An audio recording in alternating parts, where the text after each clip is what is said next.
Welcome back to my YouTube channel दोस्तों। और आज की फिल्म है अंटिल डॉन, जिसके बारे में आज हम इस वीडियो में जानेंगे। फिल्म शुरू होती है। शहर से दूर पहाड़ों के बीचों बीच एक हाईवे पर मेली और उसके कुछ दोस्त 2 हफ्ते की रोड ट्रिप पूरी करके घर लौट रहे हैं। लेकिन उससे पहले उन्हें एक खास जगह जाना है। 1 साल पहले मेली की बहन ने एक वीडियो पोस्ट किया था और उसके बाद वो जैसे गायब ही हो गई। उस वीडियो की शूटिंग इसी सामने वाले कन्वीनियंस स्टोर में हुई थी। उम्मीद बहुत कम थी, लेकिन मेली कोई भी मौका गंवाना नहीं चाहती थी। एशियाई लड़की शियाओया को स्पिरिट गेम्स का बहुत शौक था। उसने यहीं एक स्पिरिट से बात करने की रचना की। सबको थोड़ा अजीब लगा, लेकिन सबने साथ देने का फैसला किया। सभी ने एक दूसरे का हाथ थामा और एक घेरा बनाया। शियाओया की गाइडेंस के साथ सबको लगा कि कोई चीज धीरे धीरे पास आ रही है। तभी ही कैमरामैन को हमेशा से शूटिंग का जुनून था। वो हर एक पल रिकॉर्ड करना चाहता था। पर जैसे ही वो एक बेडरूम में गया, उसने देखा कि दीवार पर लटकी तस्वीरें सब की सब लापता लोगों की थीं और उन्हीं में मेली की बहन की तस्वीर भी थी। उधर बारिश में भीगती मेली अपनी बहन को खोजती रही। तभी एक बड़ी सी हथेली अचानक सामने आई। वो जैक था, जिसने उसे वापस खींच लिया। घर लौटकर सबने एक दूसरे के अजीब अनुभवों के बारे में बात की। मेली ने साफ साफ कहा कि उसे बारिश में अपनी बहन की बड़बड़ाहट सुनाई दी थी। इसी बीच घुंघराले बालों वाली लड़की ने देखा वो रेत घड़ी अब खुद ब खुद फिर से चलने लगी थी, जबकि अभी किसी ने उसे छुआ भी नहीं था। तभी बाहर जोरदार इंजन की आवाज आई। सब बाहर भागे और देखा कि उनकी मिनी बस कोई बारिश वाले जोन में चला गया है। पर गाड़ी के अंदर बैठा इंसान बिल्कुल चुपचाप बैठा रहा, जैसे जड़ हो गया हो। डर के मारे सब वापस बंगले में आ गए। इस वीराने में किस पागल से सामना हो जाए, कोई नहीं जानता था।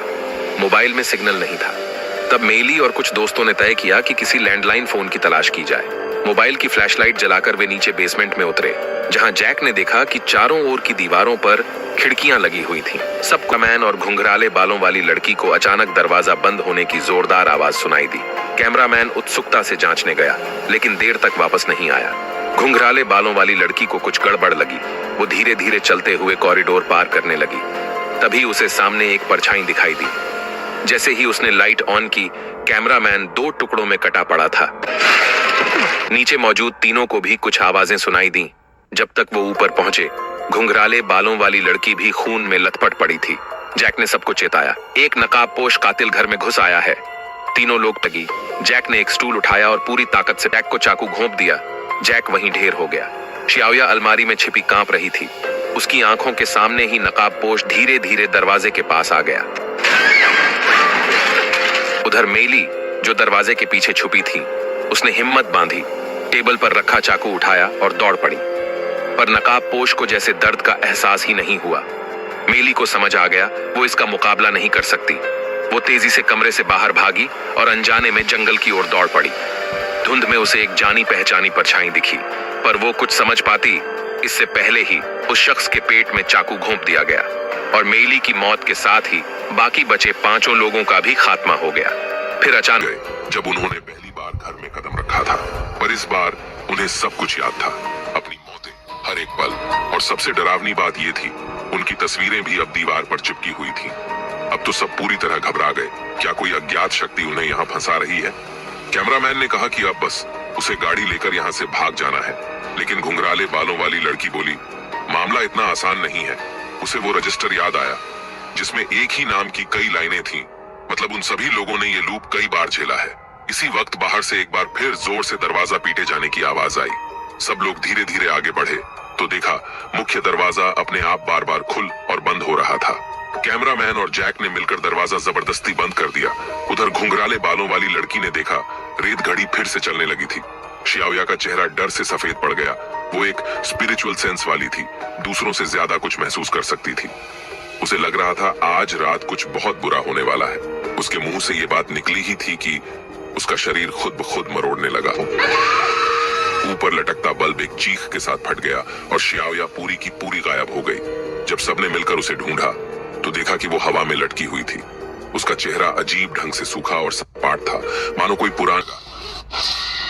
जैक उसे बचाने के लिए बाहर भागने लगा, लेकिन कैमरामैन ने रास्ता रोक लिया।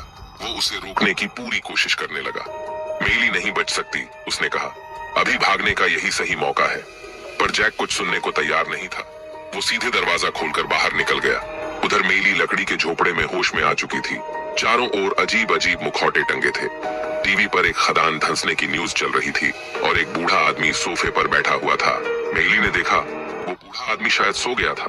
उसने सोचा अब निकल जाना चाहिए, लेकिन जैसे ही उसने लकड़ी का दरवाजा खोला वो पूरी ताकत से बंद था। काफी कोशिशों के बाद जब वो वापस पलटी तो देखा वो बूढ़ा अब खड़ा हो चुका था। आदमी ने धीमे स्वर में कहा, या तो इस रात को सह लो या फिर इस रात का हिस्सा बन जाओ। इतना कहकर उसने दोनों हाथों से मेली को जोर से धक्का दे दिया। ऑक्सीजन मास्क जैसा कुछ उसके चेहरे पर चढ़ा दिया गया और उसके दोनों आंखें धीरे धीरे काली होने लगी। उधर वो बूढ़ा आदमी देखते ही देखते तेजी से बूढ़ा होता गया और अंत में एक कीचड़ सी लाश में बदल गया। अब मेली के चेहरे पर एक अजीब डरावनी मुस्कान उभर आई थी। उधर बाहर कैमरामैन और घुंघराले बालों वाली लड़की भागते हुए गाड़ी में जा बैठे। कैमरामैन को अब किसी की फिक्र बेरहमी से मार डाला। जब मेली उस झोपड़ी से बाहर निकली, मार फिर पूरी तरह खत्म हो गया। इस बार जब सब फिर से जिंदा हुए, उन्होंने समझदारी दिखाई, मुख्य दरवाजे को पूरी तरह बंद कर दिया और सब के सब बाथरूम में छुप गए। उन्हें अब बस रात गुजारनी थी, जैसा कि उस बूढ़ी औरत ने कहा था, तो शायद वो बच सकते थे। तभी कैमरामैन को प्यास लगी। शियाविया ने उसे टोका, यहाँ पानी नहीं मिलेगा।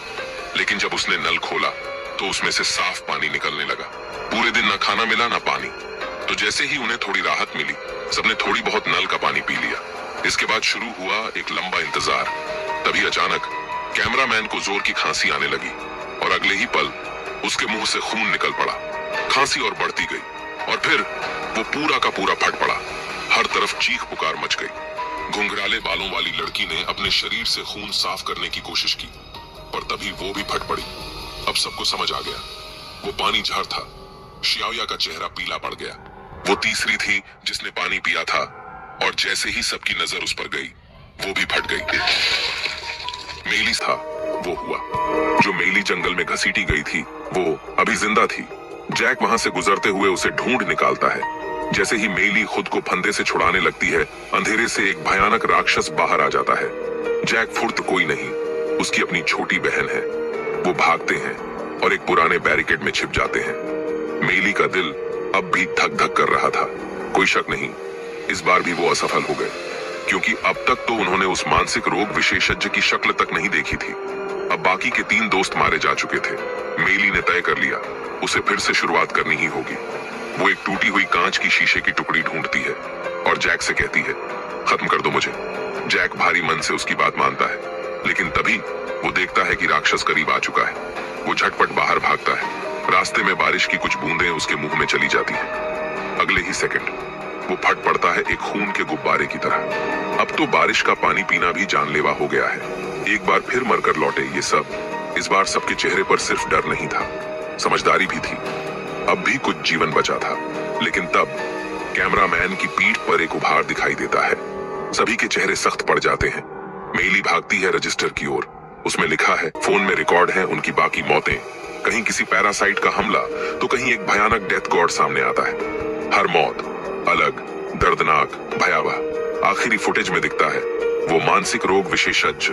वो इधर उधर देखकर एक दरवाजे के पीछे बनी सुरंग में दाखिल होता है। फिर स्क्रीन पर नजर आती है शियाविया का चेहरा। कैमरामैन अब तय करता है वो उस सुरंग के पीछे जाएगा। शायद वहां कोई आखिरी जवाब छुपा हो। तभी सबको अचानक समझ आया, शियाविया गायब हो चुकी है। अब उनके पास बस यही आखिरी मौका था। भागने का कोई मतलब नहीं बचा था। सभी ने एक साथ फैसला लिया, हमें शियाविया को ढूंढना है और उस मानसिक डॉक्टर को खत्म करना है। वो घुप अंधेरे संकरी सुरंगों से होकर गुजरते हैं। आगे एक टूटी फूटी बस्ती में पहुंचते हैं। मेली इधर उधर देखती है। दूर एक राक्षस दिखाई देता है। वो फौरन इशारा करती है, चुप रहो।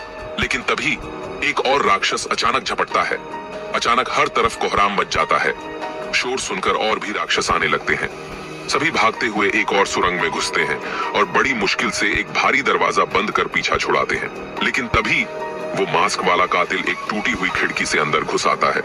जैक और बाकी 2 साथी चिल्लाते हैं, मेली भागो, हम इसे रोकते हैं। मेली लड़खड़ाते हुए बस्ती के अंदर भागती है। एक जगह गिरते हुए उसका सिर एक तेज पत्थर से टकराते टकराते बचता है। वो उठती है, लेकिन तभी सामने उसकी बहन बना राक्षस आ जाता है। मेली उसे पहचानती है। वो बहन को याद दिलाने की कोशिश करती है, पर जब कुछ असर नहीं हो, उसकी खुद की फाइल्स रखी थी। और तभी वो मानसिक डॉक्टर अंदर आ जाता है। डॉक्टर मुस्कुराते हुए बोला, यहाँ का हर डर, हर राक्षस, यहाँ जो लोग आपदा में मरे थे, वही तो इस दुस्वप्न की दुनिया की असली शक्ति है। इस असली दुनिया को मैंने एक डरावने नाइटमेयर में बदल दिया है। वो इत्मीनान से अपना कॉफी का मग टेबल पर रखता है। उसे जरा भी अंदाजा नहीं था। ऊपर की पाइप से पानी टपक रहा था। मेली की निगाहें छत पर टिकी रहीं। वो चुपचाप मग को पानी की बूंद के ठीक नीचे खिसका देती है। कुछ देर बाद डॉक्टर मग उठाकर फिर से पीता है, मगर फिर उसे कुछ अजीब लगने लगता है। इसी मौके का इंतजार था। मेली दोनों हाथों से उसे जोर से धक्का देती है। डॉक्टर का शरीर एक पल में फटकर खून की धार में तब्दील हो जाता है। वो झुककर उसके खून में से लैब की चाबी निकालती है। मेली भागते हुए लैब का दरवाजा खोलती है और ऐन वक्त पर शियाओया को बचा लेती है, जब एक राक्षस उस पर झपटने ही वाला था। उधर जैक और बाकी साथी अभी भी राक्षसों से बचते हुए इधर उधर दौड़ रहे थे। अच्छी बात थी कि इस जगह के रास्ते काफी जटिल थे।